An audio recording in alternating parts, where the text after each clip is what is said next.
영주권과 비자 발급을 제한하는 새 공적 구조 개정안이 발표된 가운데 민권센터가 오늘 이민자들의 대응 방안을 소개했습니다. 척 슈머 민주당 원내대표가 성명을 통해 공화당의 총기 규제 강화 법안 처리를 거듭 촉구했습니다. 지난 10여 년간 미 의회와 정부를 상대로 북한 문제 관련 로비 활동을 한 단체는 41개 단체에 달했습니다. 뉴욕시 아시아 태평양계 단체를 위한 커뮤니티 지원금이 증가했지만 여전히 인구에 비해 턱없이 낮다는 지적입니다.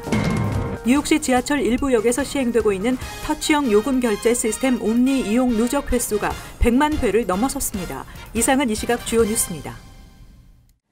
시청자 여러분 안녕하십니까? KBN 뉴스입니다.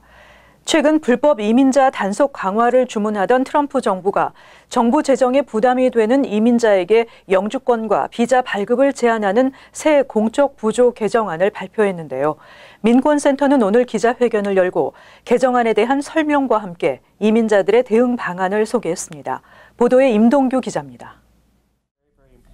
민권센터는 오늘 오전 기자회견을 열고 최근 트럼프 정부가 발표한 공적 부조 개정안에 대해 설명하고 이에 대한 이민자들의 대응 방안을 소개하였습니다. 불법 이민자에 대한 단속 강화를 주문하던 트럼프 정부가 이번에 내놓은 조치의 핵심은 미 정부 재정에 부담이 되는 이민자에게 영주권과 비자 발급을 제한해 저소득층 합법 이민자 수를 획기적으로 줄인다는 것입니다. 기존의 현금 지원을 넘어 메디케이드, 푸드스탬프, 주택 하우징 등 비현금성 지원을 받는 경우도 규제 대상이 됩니다. 민권센터 존박 사무총장은 현재 뉴욕 아시안 인구가 계속 증가하고 있고 영주권을 받는 아시안 수도 급증하고 있어 많은 아시안들이 새 규정의 심사 대상이 될 것이라며 새 개정안이 이민자들의 사회적 참여를 줄여 나라에서 도태되게 할 것이라고 말했습니다. This is just one additional way to try to get immigrant communities further into the shadows, to get them to be confused, to start not participating in anything, to reduce their voice, their confidence, and their participation in our society. 민권센터는 영주권 신청과 비자 연장을 계획하고 있는 이민자들은 새 공적 부조 개정안에 해당되지 않는 복지 혜택이 무엇인지 정확히 파악하는 게 중요하다고 말했습니다. 영주권 신청을 앞두고 있거나 또는 비자 변경을 앞두고 계신 분들은 혹시 현재 그 공공 혜택을 받은 게 있으시면은 이번에 새로 나온 규정을 잘 숙지하시고 그리고 본인이 판단하기 힘들다고 생각되신다면 저희 민권센터의 그 무료 이민법 법률 상담을 이용해 주시길 적극 권장합니다. 또 공적 부조 새 개정안이 정부 발표에 따르면 10월 15일부터 실시 예정이지만 그 전부터 복지 혜택을 이용하는 이민자들도 대상이 될 수 있다며 각별한 주의를 당부했습니다. 한편 민권센터는 다음 주 화요일 저녁 7시에 공적 부조 개정안을 주제로 오픈 워크숍을 개최합니다. 참여 문의는 민권센터에 하면 됩니다. KBN 뉴스 임동규입니다.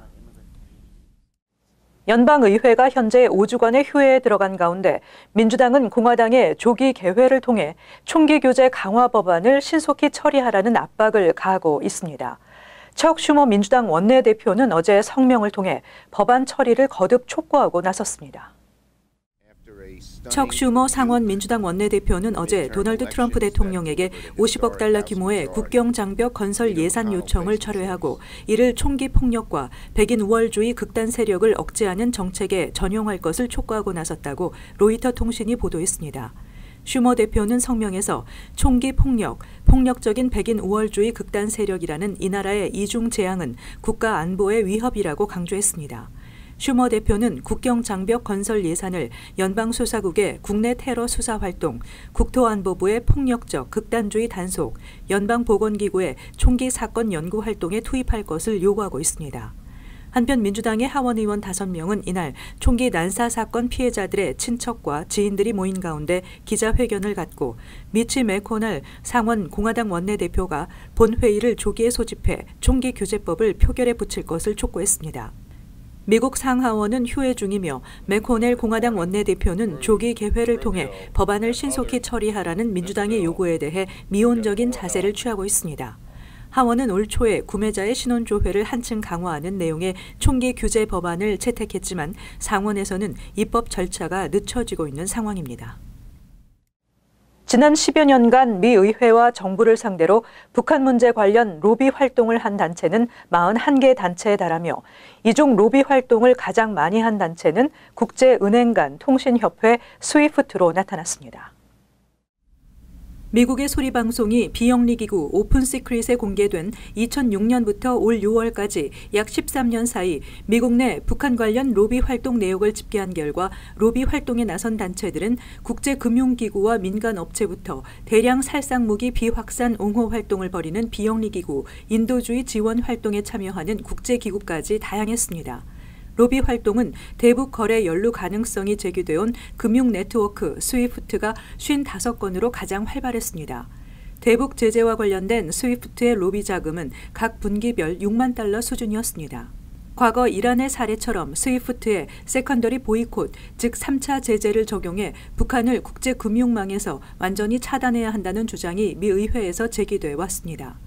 이어 워싱턴의 원자력 산업 옹호단체 원자력협회가 36건의 로비 활동을 벌여 두 번째로 많았고 다음으로는 뉴욕에 있는 국제인권단체 앰네스티 인터내셔널 미국 지부가 30건이었으며 지난해에는 북한과의 협상에서 북한의 인권 유린 문제 제기를 촉구하는 로비 활동에 참여했습니다. 북한에 억류됐다 석방된 뒤 숨진 미국인 대학생 오토 원비어의 부모도 2017년부터 워싱턴의 로비업체 맥과이어우드 컨설팅을 고용하고 상하원과 백악관, 국무부 등을 상대로 대북 경제 제재 적용과 북한을 테러 지원국으로 재지정할 것을 촉구하는 로비를 요청했습니다. 2019-2020 회계년도 뉴욕시 아시아태평양계 미국인 단체를 위한 커뮤니티 지원금이 50만 달러 늘었고 지원 단체도 늘었습니다. 그러나 여전히 뉴욕시 아태계 인구와 비교하면 비율이 턱없이 낮다는 지적입니다. 아시안 아메리칸 아동가족연맹이 어제 발표한 자료에 따르면 퀸즈와 브루클린, 맨하탄, 브롱스 지역의 아시아 태평양계 단체들이 받는 총 지원금은 292만 7,900달러로 지난 회계년도에 242만 6,240달러보다 50만 1,660달러가 늘었습니다. 지원금을 받는 단체도 74곳으로 지난 회계년도에 56곳보다 18곳이 늘었습니다. 그러나 지원금과 대상 단체는 늘었지만 여전히 뉴욕시 아태계 인구와 비교하면 비율이 턱없이 낮다는 지적입니다. 자료에 따르면 뉴욕시 아태계 인구는 약 110만 명으로 뉴욕시 총 인구 가운데 14%를 차지하며 가장 빠르게 늘고 있는 커뮤니티이지만 아태계 단체는 시 전체 지원금의 4.37%만 받고 있으며 이는 지난 회계년도에 5.06%보다 더 낮아진 것입니다. 민권센터의 존 박 사무총장은 아태계 커뮤니티가 빠르게 성장하고 있지만 가난과 언어 장벽 문제가 심각한 상황이라며 커뮤니티의 발전을 위해 더 많은 예산과 자원이 필요하다고 강조했습니다. 한편 아시안 아메리칸 아동가족연맹은 지난 2008년부터 뉴욕시 아시안단체 45곳과 협력해 15% 증가 연대를 결성하고 시와 주 정부에 아태계 지원 예산을 늘리도록 촉구하고 있습니다. 뉴저지주가 2003년부터 시행하고 있는 저소득층 대상 전기 가스비 지원 프로그램의 수혜 자격이 확대됩니다. 뉴저지주 공공시설위원회는 오는 10월부터 저소득층 대상 전기 가스비 지원 프로그램인 유니버셜 서비스 펀드 수혜 자격을 현행 연방 빈곤선 175% 이하에서 빈곤선 4인 가족 기준 월소득 $387, 185% 이하로 상향 조정한다고 밝혔습니다. 수혜 자격은 주정부가 정한 수입 기준을 충족하고 월 수입 중 6% 이상을 전기 가스비로 사용해야 하며 수혜 대상에서 선정되면 소득에 따라 매월 전기 가스료에서 최대 $150까지 크레딧 형태로 지원받을 수 있습니다. 주정부에 따르면 지난해 프로그램 수혜자는 총 17만 4,943명이며 이들에게 지급된 지원금 총액은 1억 1,150만 달러로 나타났습니다.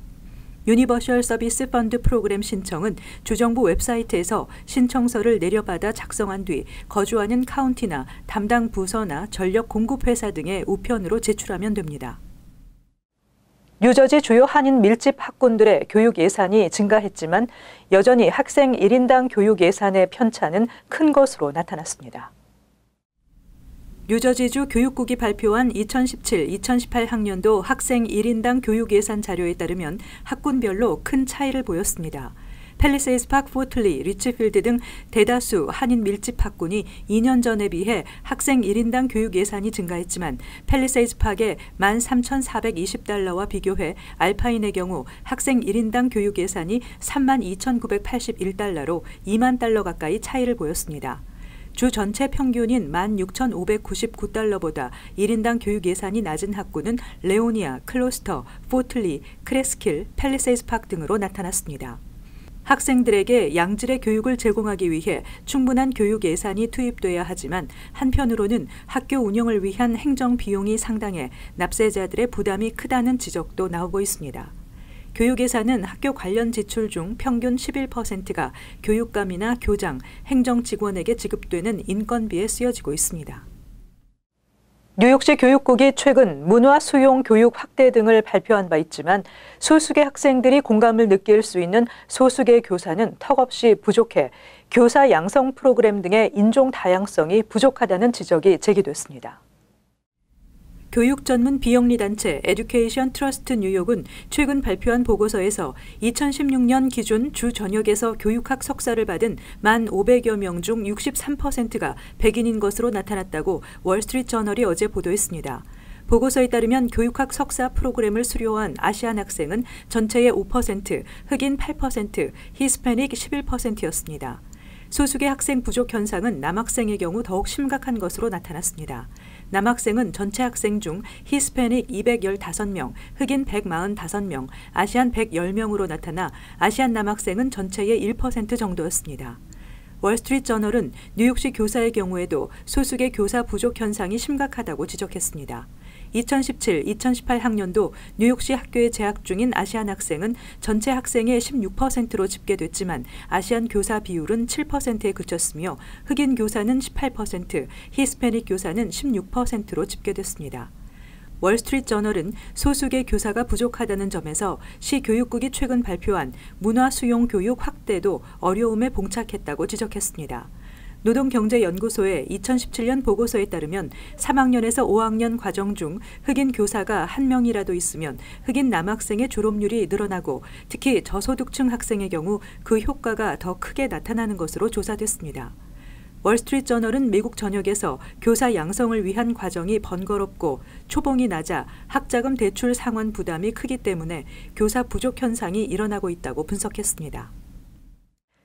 뉴욕시 지하철 일부 역에서 시행되고 있는 터치형 요금 결제 시스템 옴니 이용 누적 횟수가 100만 회를 넘어섰습니다. 메트로폴리탄 교통공사는 어제 기자회견을 열고 지난 5월 말부터 시작한 옴니 이용 누적 횟수가 100만 회를 넘어섰다고 발표했습니다. 옴니는 크레딧카드와 구글페이, 애플페이 등 비접촉식 신용카드와 디지털 지갑으로 결제하는 서비스로 현재 스태튼 아일랜드 버스들과 지하철 4, 5, 6호선 일부 역에서 시행되고 있습니다. 패트릭 포의 MTA 회장은 당초 예상했던 것보다 3배에서 4배 빠른 속도로 이용자가 증가하고 있다며 현재 일부 지하철역에서만 적용된 옴니 결제 시스템이 전 구역으로 확대되면 이용자는 더욱 빠르게 증가할 것으로 예상된다고 말했습니다. 포의 회장은 옴니 결제 시스템이 크레딧카드 정보를 도난당할 수 있다는 일부 지적에 대해 이용자의 카드 정보는 물론이고 이용 횟수와 장소 등 어떠한 정보도 크레딧카드 회사나 은행이 확인할 수 없다며 강력한 개인정보 보호 시스템을 적용하고 있는 만큼 안심하고 사용해도 된다고 전했습니다.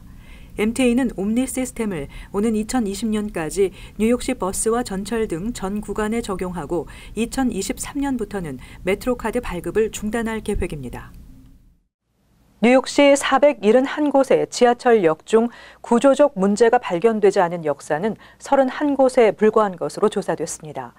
가장 이용자가 많은 플러싱의 메인스트리트 7번 전철역은 역사 구조물의 45%가 훼손된 것으로 나타났습니다. 톰 디나폴리 뉴욕주 감사원장이 메트로폴리탄 교통공사 자료를 분석해 발표한 보고서에 따르면 2017년 이후 뉴욕시 지하철역 471곳의 15,500개 영역에서 29%가 낡거나 그 기능을 제대로 하지 못하는 것으로 드러났습니다. 이는 지난 2012년도보다 2%포인트 늘어난 것입니다. 특히 퀸즈 지하철역은 전체 44%에서 문제가 발견돼 더 심각한 상황입니다. 뉴욕시에서 구조적 문제가 발견되지 않은 역사는 31곳에 불과해 2012년 57곳보다 크게 줄어들었습니다. 가장 이용자가 많은 플러싱 메인스트리트 7번 전철역은 플랫폼 모서리가 손상되고 환풍기 시스템도 문제가 있었으며 역사 구조물의 45%가 훼손된 것으로 나타났습니다. 올 들어 MTA는 전철 선로에서 낡은 조각이 떨어지는 사고가 몇 차례 발생한 우드사이드 61스트리트 역과 관련해 제대로 대응을 하지 못했다는 지적을 받기도 했습니다. MTA팀 민턴 대변인은 MTA는 그동안 지하철 역사의 안전을 중점으로 두고 보수 공사 등과 관리를 해왔다며 안전과 관련 없는 작은 문제들은 후순위로 두고 있다고 전했습니다. 교통부 뉴욕 사무실의 레리 패너는 2020년부터 시작되는 5년간의 장기 프로젝트에 예산이 얼마나 조달되느냐가 관건이라고 밝히며 2021년 1월부터 시행되는 맨하탄 교통 혼잡료가 얼마나 거치느냐가 앞으로 MTA의 계획이 가능한지 여부를 결정할 것으로 보인다고 설명했습니다.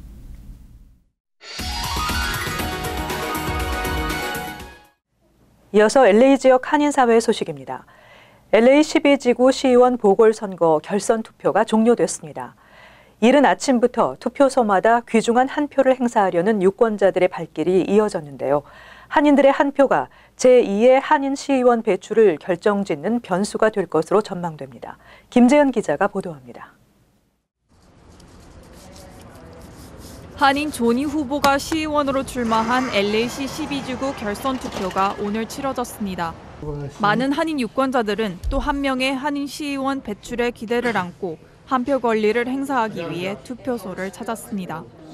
전 보람됐어요. 왜냐하면 한국 같은 민족이 이렇게 이 자리에 올 수 있도록까지 온 것이 굉장히 좋았어요. 근데 너무 박빙이라고 들었을 때 난 꼭 해야 되겠다고 마음먹고. 한 사람이라도 더 득표를 해서 한국 사람을 뽑아주고 뭐 그걸 떠나서 아무래도 여러 가지를 우리를 잘 이해해 줄 것 같아요. 같은 민족이니까.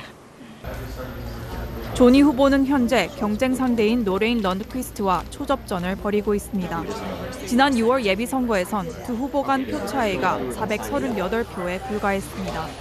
그만큼 4,500여 명 한인들의 한 표 한 표에 따라 당락이 좌우될 것으로 보입니다.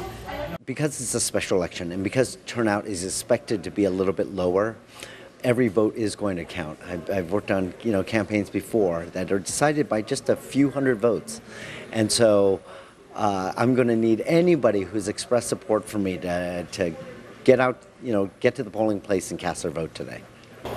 조니 후보는 결선 투표에서 당선을 확정짓기 위해선 최소 17,000여 표를 확보해야 하며 개표 결과는 오늘 밤 자정쯤 윤곽이 드러날 것으로 예상됩니다. 두 후보 간 박빙의 승부가 예상되고 있는 만큼 한인 유권자들의 소중한 한 표가 선거 결과를 좌우할 것으로 보입니다. MBC 뉴스 김재은입니다. 산호세시가 계속되는 총격 위협을 막기 위한 대책 마련에 나섰습니다.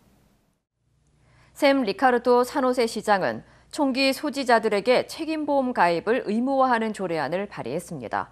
새 조례안에 따르면 총기 소지자는 총기 폭력의 피해자에게 응급처치나 의료 서비스에 드는 비용을 지불하거나 책임보험을 가입해야 합니다.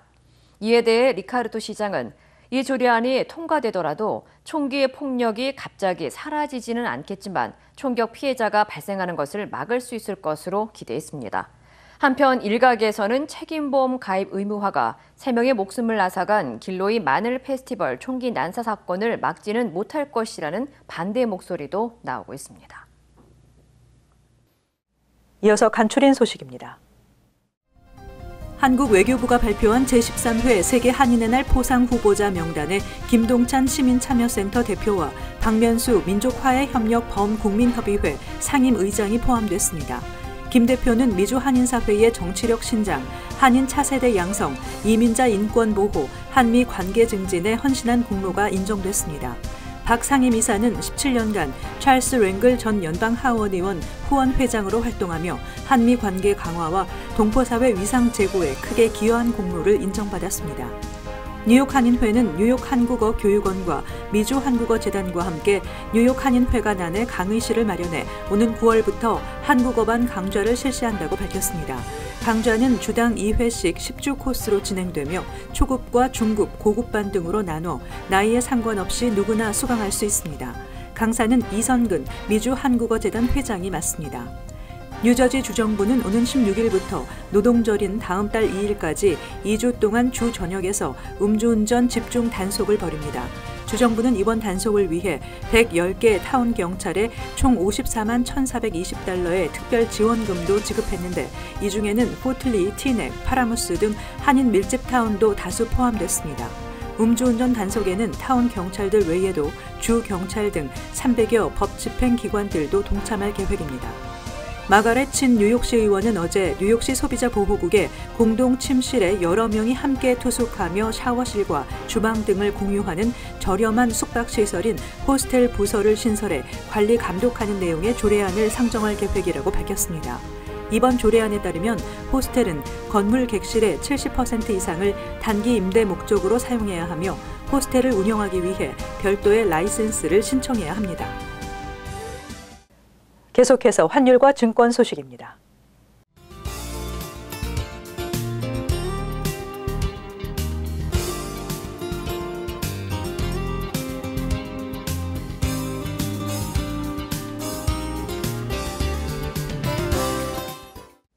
끝으로 날씨 전해드립니다. 목요일 가끔 흐리고 습도가 높겠습니다. 낮 최고 기온은 81도, 섭씨 영상 27도, 밤 최저 기온은 69도, 섭씨 영상 21도 예상됩니다. 금요일 곳에 따라 흐리고 한두 차례 비가 내리겠습니다. 토요일 가끔 흐리고 습도가 높겠습니다. 이상으로 KBN 뉴스를 마칩니다. 시청해주신 여러분 고맙습니다.